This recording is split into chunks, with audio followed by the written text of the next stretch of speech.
سلام و درود فراوان خدمت شما دوستان عزیزم. امید اصغری هستم، مدرس و مشاور کنکور کارشناسی ارشد از آکادمی مهندسی شیمی. و همونطور که قول داده بودم امروز قصد داریم در این ویدیوی آموزشی حل دستگاه معادلات غیر خطی به روش نیوتن رافسون رو آموزش بدیم که یکی از مباحث بسیار مهم ریاضیات هستش. خب، هر وقت که یک دستگاه معادلات غیر خطی داشتیم، مثلا دستگاه دو معادله f1 x و y مساوی 0 و f2 x و y مساوی 0 و ما بخوایم این رو حلش بکنیم، نیاز داریم که یک حدس اولیه داشته باشیم. حدس اولیه رو یا خودمون میزنیم یا توی تستا که معمولا سوال خودش میده، یعنی حدس اولیه x0 و y0. در مرحله دوم یک ماتریسی تعریف میکنیم، دو سطر داره و یک ستون، f بزرگ با f بزرگ نشونش میدیم، f x و n و y n، که سطر اولش از f1 x n و y n، سطر دوم از f2 x n و y n.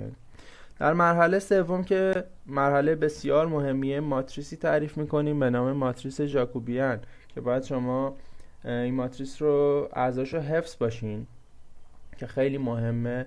و این میتونه ماتریس، حالا اینجا 2x2 میتونه n در n هم باشه، هیچ مشکل نداره و هم بهتون میگم که چطور این رو حفظ بکنید. ببینید سطر اول تمام مشتقها نسبت به متغیر اول هست، اینجا x متغیر اولمونه، یعنی ستون اول تمام مشتقا نسبت به x روند برانده x روند برانده x تا اگه معادله انومی هم داشتیم اونم روند برانده x بود. فقط سطر اول میشه مشتق x نسبت به f1، بعد همینطور f2 f3 تا fn که اینجا میشه.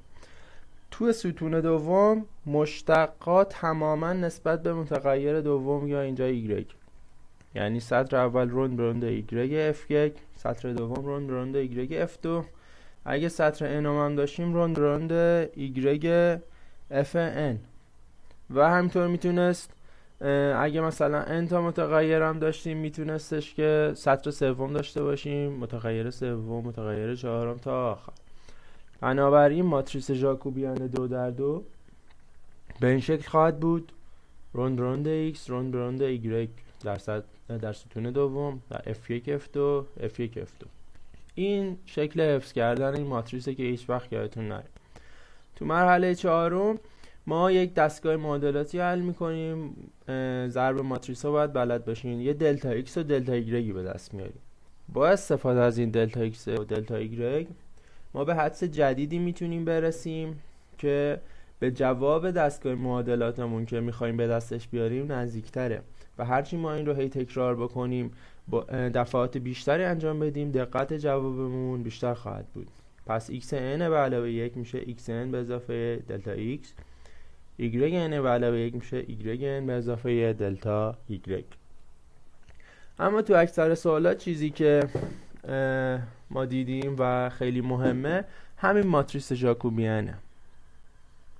خیلی از شما نمیخوان که وارد محاسبات بشین و دلتا x و دلتا y رو حدسای جدید حساب کنید.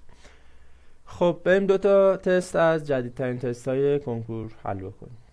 تست سراسری 94 مهندسی شیمی گفته که موازنه مواد آ و ب در یک واکنشگاه منجر به معادله های زیر در حالت پایه شده است. برای حل دستگاه معادلات به روش نیوتن رافسون ماتریس ژاکوبیان کدام است؟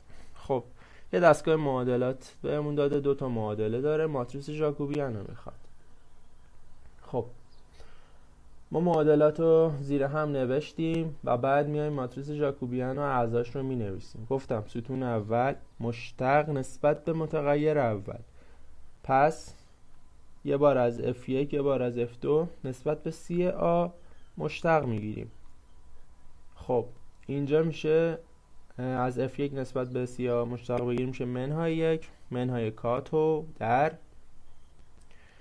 c b در دو تا c a. درست؟ از f2 نسبت به c a مشتق بگیریم، خب این عبارت و این عبارت که حذف میشه، میمونه منهای کاتو c b.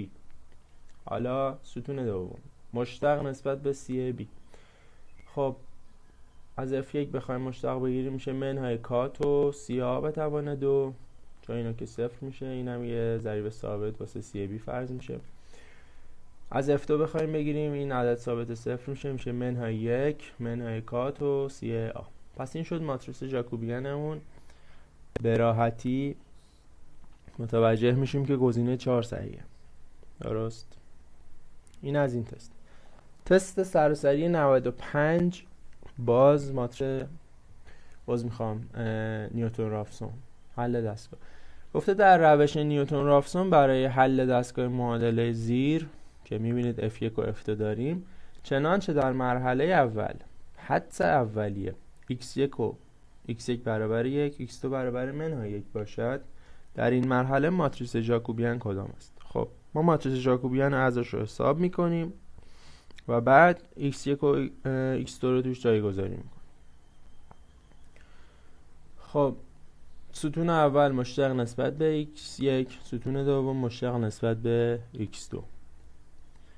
مشتق نسبت به x1 این عبارت میشه x2 منهای 1، این میشه 2x1. چیزی که اینجا میبینیم مشتق نسبت به x2 از عبارت f1 میشه x1 منهای x منهای هیچی، بقیه صفره، یعنی x1 فقط میمونه. دوباره مشتق نسبت به x2 از این بگیریم میشه 2x2 منهای 4. به این ماتریس میرسیم. حالا اگه x1 و x2 1 منهای 1 رو جایگذاری بکنیم میشه منهای 2 1 2 منهای 6 و گزینه 3 رو به دست میاریم که جواب صحیح ما هستش. خب این هم از آموزش مبحث حل دستگاه معادلات غیر خطی به روش نیوتن رافسون. امیدوارم که از این ویدیو هم استفاده ببرید و لذت برده باشین. دوست دارم که مباحثی رو که بیشتر احساس میکنید مشکل دارین و آموزشش براتون سخت‌تره رو زیر ویدیوهای ما یا در پست اینستاگرام کامنت بذارین که ما بیشتر روی اون ویدیوها آموزش بدیم. در نهایت امیدوارم که هر جایی که هستین موفق باشین و بدرود.